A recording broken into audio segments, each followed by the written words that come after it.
अस्सलाम वालेकुम। देश आज 73वां रिपब्लिक डे सेलिब्रेट कर रहा है। इस मौके पर आप सबको रिपब्लिक डे की हार्दिक शुभकामनाएं। लेकिन इसके साथ साथ मैं कुछ बातें आपसे शेयर करना चाहूँगा। देखिए, आमतौर पे आप किसी से भी पूछेंगे कि हम रिपब्लिक डे क्यों सेलिब्रेट करते हैं, तो आमतौर पे आपको जवाब मिलेगा कि देखिए 26 जनवरी 1950 को हमारे देश का संविधान लागू हुआ था। इस वजह से हम आज के दिन में झंडोत्तोलन करते हैं और मिठाइयाँ बांटते हैं। लेकिन मेरा मानना ये है कि ये बस इतना ही कह देना ये नाइंसाफ़ी है 26 जनवरी के साथ। बल्कि संविधान लागू हुआ था तो वो संविधान आखिर हमें क्या अधिकार देता है, उस संविधान में क्या ऐसी बातें लिखी गई हैं कि हम इतना इम्पोर्टेंस देते हैं, ये याद रखना, ये जा कर के 26 जनवरी के साथ इंसाफ की बात होगी। देखिए, हमारे देश का एजुकेशन सिस्टम इतना ख़राब हो चुका है कि हमारे देश में सिर्फ रोबोट तैयार किए जा रहे हैं, मजदूर तैयार किए जा रहे हैं। बच्चे क्लास 8 या 10 तक पढ़ के पासपोर्ट वगैरह बना करके विदेशों में जा रहे हैं पैसे कमाने, मजदूर बन करके। तो संविधान उन्हें क्या देता है, नहीं देता, उन्हें क्या याद रहेगा, क्या पता रहेगा। सोशलिज्म से कोई मतलब नहीं, इतिहास से कोई मतलब नहीं। तो आपको कुछ बातें मैं बताना चाहूँगा कि देखिए, देश में जब राष्ट्रीय आंदोलन चल रहे थे और अंग्रेज जो है अब मुल्क छोड़ के जाने वाले थे, तो हमारे देश के जो कुछ बुद्धिजीवी लोग थे, जो महापुरुष लोग थे, उन्होंने सोचा कि भाई आज़ादी के बाद देश को चलाने के लिए रूल्स चाहिए ना। तो उस रूल्स को बनाने के लिए कॉन्स्टिट्यूएंट असेंबली की डिमांड रखा उन्होंने। फिर कॉन्स्टिट्यूएंट असेंबली कॉन्स्टिट्यूट की गई। फिर उसमें बहुत सारी कमेटियाँ बनी। वो सारी कमेटियों ने मिल करके संविधान को ड्राफ्ट किया, बनाया। और संविधान को बनाने के लिए लगभग दुनिया के 60 देशों से संविधान की कॉपी मंगाई गई और अलग अलग संविधान को ब्रीफली पढ़ा गया। और फिर हर संविधान से जो रूल्स एडॉप्ट करने लायक थे वो सारे एडॉप्ट किए गए। और हमारे देश में उस वक्त की जो आवाम, जिन्होंने ब्रिटिश रूल्स के वजह से बहुत कुछ यातनाएं जो झेला था उन्होंने, उसके हिसाब से भी कुछ रूल्स और कुछ अधिकार उनको दिए गए। और फ्यूचर में आने वाले समय में देश के क्या हालात होंगे, आने वाले समय में देश के लोग क्या सोचेंगे, क्या डिमांड करेंगे, उनको क्या ऐसा हुकूक चाहिए, उन सब मसलों पे डिस्कस करके एक बहुत बेहतरीन, दुनिया का सबसे बड़ा लिखा हुआ संविधान हमारे देश में बनाया गया।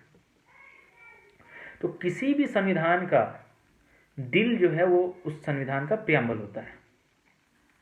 अगर आप किसी भी संविधान के प्रियम्बल को पढ़ते हैं तो उस प्रियम्बल को पढ़ के आप अंदाज़ा लगा सकते हैं कि संविधान की दिशा और दशा क्या है, संविधान किस तरह का बनाया गया है।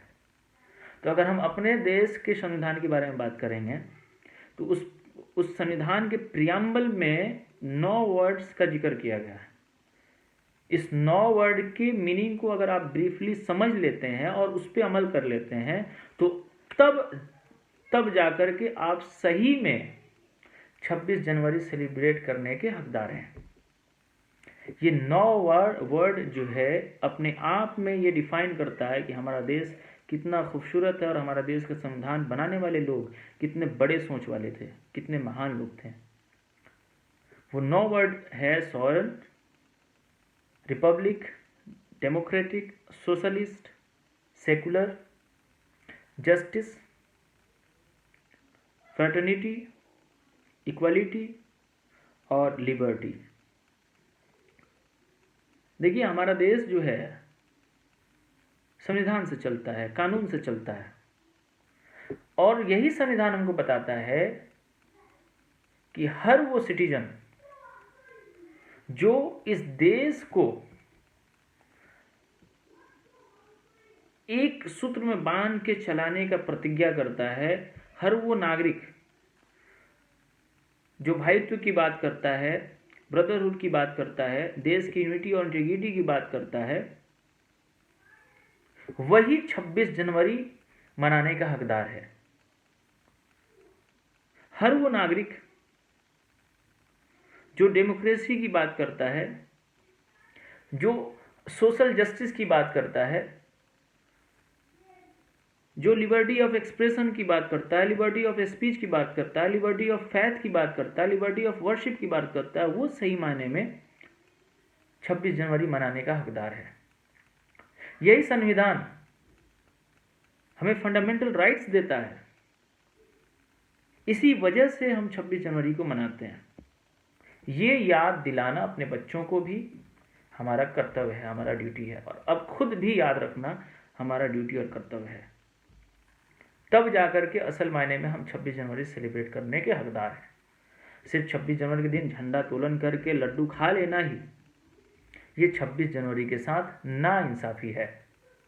आप सबसे रिक्वेस्ट है कि अगर आप एक सच्चे नागरिक हैं तो कम से कम 26 जनवरी के दिन ये एक पूरा दिन आपका संविधान के प्रति होना चाहिए कि आप संविधान के बारे में नॉलेज गेन करें, संविधान को करीब से जानने की कोशिश करें और एक बेहतरीन नागरिक बन करके दिखाएं।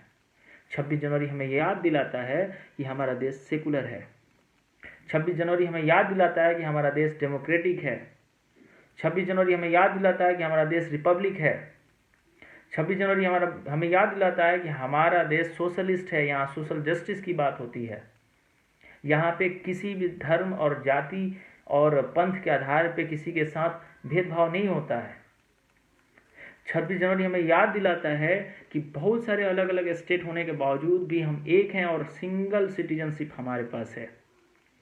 हम हैं बिहार के, लेकिन दिल्ली में भी हैं, तब भी हम इंडियन हैं। कोई दिल्ली गया है, वो कोलकाता में है, तब भी वो इंडियन है।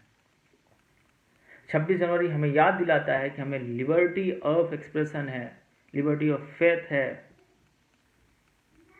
26 जनवरी हमें याद दिलाता है कि इक्वालिटी हमारे देश में इक्वालिटी को बहुत ज़्यादा प्रधानता दी गई है। आप किसी को भी आप जाति और मजहब के आधार पर डिस्क्रिमिनेट नहीं कर सकते हैं। सबको इक्वल अपॉर्चुनिटी दी जाएगी। तो अगर सबको इक्वल अपॉर्चुनिटी देने की जो बात करता है वो सही मायने में 26 जनवरी को मनाने का हक रखता है। तो आपसे रिक्वेस्ट है कि अपने संविधान को जानने की कोशिश करें और संविधान पे अमल करने की कोशिश करें। आने वाली पीढ़ियों को बताने की कोशिश करें कि वो इतिहास से जुड़ें, इतिहास को पढ़ें, इतिहास को जानें, देश हमारा कितना महान रहा है और उसी महानता को कैसे बरकरार रखना है। हमारे महापुरुषों ने उस महानता को कैसे बचाए रखा और यहाँ तक ला करके खड़ा करने में उनका क्या योगदान रहा है, ये सब बताने की कोशिश करें। हम अपने बच्चों को आज सिर्फ रोबोट बना रहे हैं, 10th करा रहे हैं, 12th करा रहे हैं, कुछ टेक्निकल कोर्सेज करा रहे हैं पैसे कमाने के लिए, सिर्फ इंसान नहीं बना रहे हैं। तो आप सबसे पहले अपने बच्चों को, अपने गांव के बच्चों को, हमारे आने वाली पीढ़ियों को आप सबसे पहले हिंदुस्तान के एक बेहतरीन नागरिक बनाने की कोशिश करें और सबको 26 जनवरी का इम्पोर्टेंस बताएं और समझाएं। इसी के साथ आप सबको रिपब्लिक डे की हार्दिक शुभकामनाएं। मैं आशा करता हूं कि आने वाले और भी बहुत सारे 26 जनवरी रिपब्लिक डे हम इसी हर्षोल्लास के साथ मनाएं और देश की एकता और अखंडता की बात करते हुए हम एक दूसरे के सामने रूबरू हों। Happy Republic day. अस्सलाम वालेकुम।